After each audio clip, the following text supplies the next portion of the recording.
So imagine when a news story breaks that you have access to every piece of content that's available on that news story. For example, an earthquake hits and you can see the images that are not only being produced by the major news networks for that news story, but also the video that maybe news networks aren't allowed to access, on the ground, the news that's happening. So being able to empower the people that are on the ground that want to share their story, that's very much what we're about.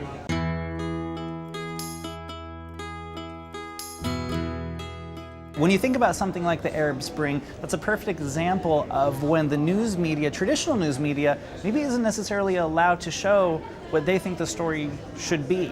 So you have a lot of people on the ground that have these many stories that need to be told, and opportunities like social media and user-generated content take over to show what the story is on the ground. And there is a very real need for the journalists to be presenting the big story, and that's a great thing to have that the news networks can provide.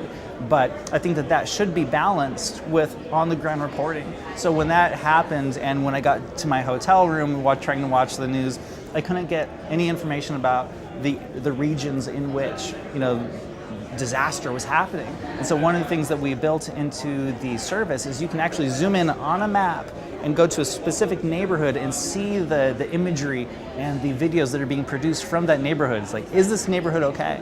And so our service provides that.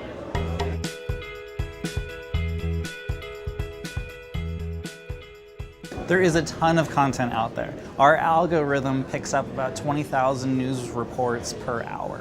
And so that is a very big noise problem. And so finding the signal in that, luckily the online communities are very vocal about what they think is a good piece of content. If it's a tweet, it's going to be retweeted. If it's a photo, it's going to be shared more often.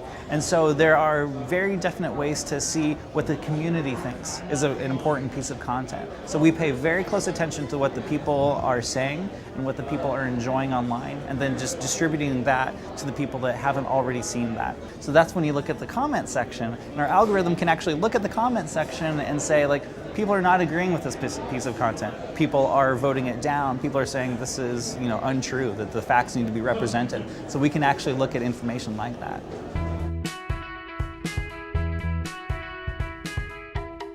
What we're trying to do is to take a news story and really open it up to what the people are saying and allowing both sides to speak to it. So one piece of footage can create a very different reaction, from the left or the right, but putting it out there and see what people have to say and being as nonpartisan as possible about that process. To have that instant feedback, and people desire it. It's not like we were the first ones to say, we're gonna give people a voice on the news story. People are demanding it.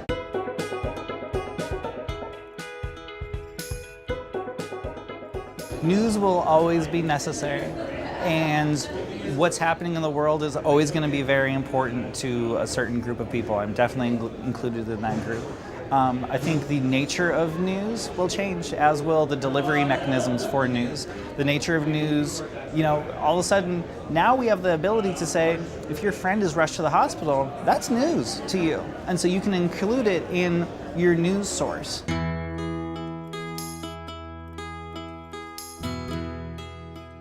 The advice I would have in a digital age for people that want to get a story out there is be honest. In this day and age, honesty is more valuable than ever, because not only can people fact check you immediately, but they want to be proving the news sources wrong. They want to find the story that's not being told. How is technology changing your world? Join the conversation at tdo.org/pull.